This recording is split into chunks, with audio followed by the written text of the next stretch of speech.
Tuhan menetapkan hukuman mati atau istilahnya rajam bagi laki-laki dan sama bagi perempuan yang berzina. Imbang pasal 20 ayat 10, Ulangan pasal 22 ayat 22. Jadi sama. Tuhan itu tidak tebang pilih menghukum setiap kita yang bersalah. Kecuali kalau hukum di negara kita ini, ya pilih-pilih baru tebang.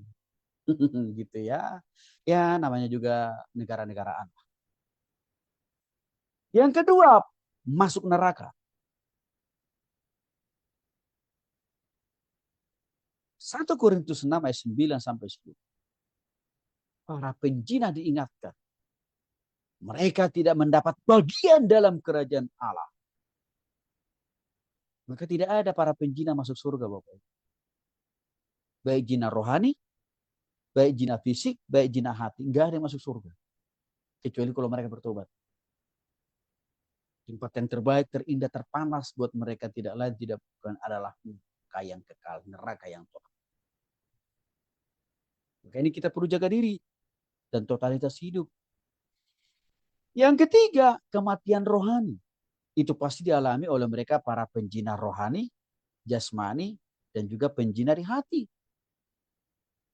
Ya, hal ini ditegaskan di dalam Amsal pasal 5 ayat 5 dan 6 dan juga Roma pasal 6 ayat 33.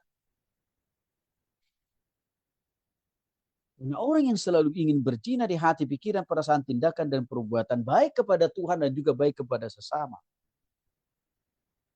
Itu adalah bentuk kematian secara rohani di hadapan Tuhan. Maka dia terpisah dari Tuhan.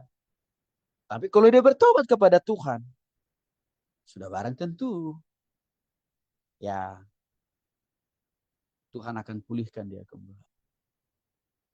Berikutnya apa dampak perzinahan rohani, jasmani, dan perzinahan di hati itu? Kita lihat. Ini membutakan hati pikiran. Artinya para penjina seringkali ya, ditutupi hati, pikiran, dan perasaan totalitas hidupnya untuk bisa melihat ini sesuatu hal yang dosa. Sulit bagi mereka. Karena sudah lama hidup di dalam perzinahan itu sendiri. Misal pasal 5 ayat 3 sampai 4, ujung dari perzinahan yang terus-menerus itu pasti mengalami kehancuran. Pasti akan mendatangkan kepahitan.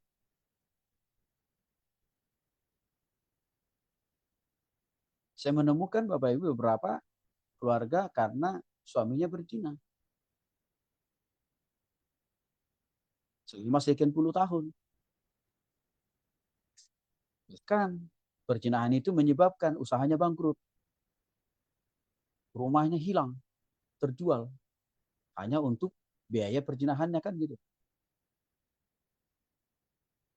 Istrinya kaget dan anaknya kaget. Rumah yang mereka tinggali, rumah yang mereka diami sudah tidak lagi boleh mereka pakai. Karena mereka angkat kaki dengan secepat-cepatnya dari rumah itu.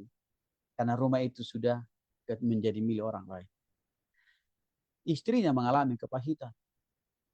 Selama berpuluh tahun. Akhirnya stroke. Stroke, saudara-saudara.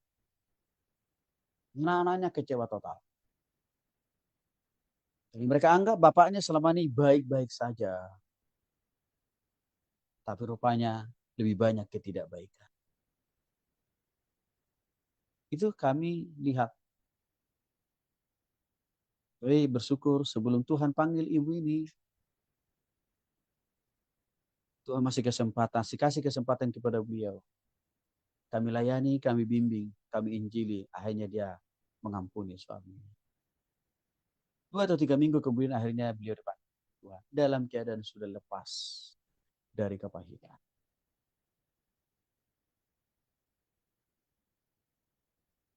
Dan sekarang suaminya yang harus menjalani hukuman dan sanksi dari Tuhan. Mengalami stroke. Tapi suaminya bilang, Pak Tony, saya sadar ini harus saya terima bagian dari dosa dan kesalahan saya di masa lalu. Tapi saya mau sungguh-sungguh bertobat. Saya mau sungguh-sungguh berubah. Saya bilang, nggak apa-apa Pak. Yang penting Bapak punya komitmen untuk sungguh-sungguh serius bertobat dan berubah di hadapan Tuhan, maka Tuhan pun pasti ampuni Bapak. Merusak diri sendiri. Karena perzinahan itu adalah dosa, sesuatu hal yang Tuhan tidak kehendaki. Maka pasti dampak perzinahan itu membawa sebab akibat terhadap diri sendiri. Nama baik orang itu hancur total. Jadi saya sudah sebutkan, si bapak tadi akhirnya dia harus mengalami stroke.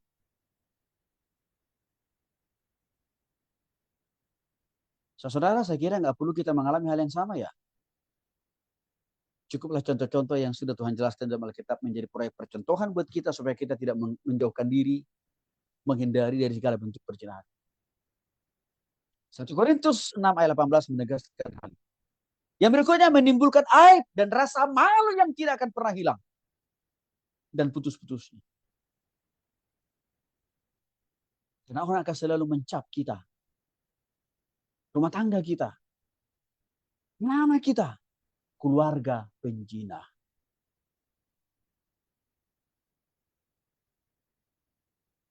Lalu kan Bapak Ibu.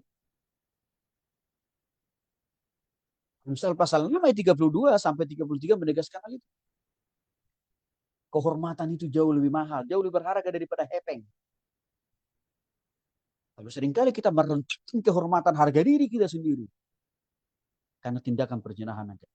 Jangan hancurkan harga diri Bapak. Merusak nama besar keluarga termasuk keturunan. Saya sudah menemukan pasangan suami istri yang bermasalah yang diakibatkan oleh perzinahan itu membawa dampak terhadap anak-anaknya. Maka akhirnya kehilangan figur seorang bapak. Karena kehilangan kasih sayang dari seorang ibunya. Akhirnya apa yang terjadi? Anak itu tumbuh kembangnya tidak sempurna. Maka mudahlah anak-anak yang seperti ini terjerat dengan pergaulan bebas dan akhirnya menghancurkan masa depan. Artinya begini Bapak Ibu. Seringkali kita berpikir perzinahan itu dampaknya nggak apa-apa. Kalau hanya untuk saya juga nggak apa-apa. Enggak. Perzinahan itu juga bisa membawa sebab akibat terhadap keturunan kita sendiri. Bahkan bisa membawa kehancuran dalam usaha pekerjaan kita sendiri. Maka saya berharap hanya kita makin paham betul ini. Konsekuensi jangka panjang dari berbagai perzinahan itu, saudara,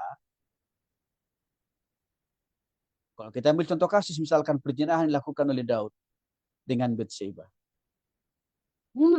Hasil perzinahan Daud dengan Bathsheba yang pertama itu kan meninggal. Kata dalam 2 Samuel pasal 12 ayat 13 sampai 14 meninggal loh, Bapak. Itu menegaskan bahwa tidak pernah Tuhan tidak menghukum segala bentuk perzinahan. Jasmani, rohani, di hati pasti Tuhan hukum kok. Maka tidak perlulah kita harus mengalami sanksi atau hukuman demi hukuman dari kesalahan kita. Bukankah seharusnya kita harus lebih bijak? Karena kita sudah punya kitab PL dan PB yang memberikan pemahaman, pengertian, dan juga warning buat kita semua. Nah, maka untuk itu memang perlu pertobatan.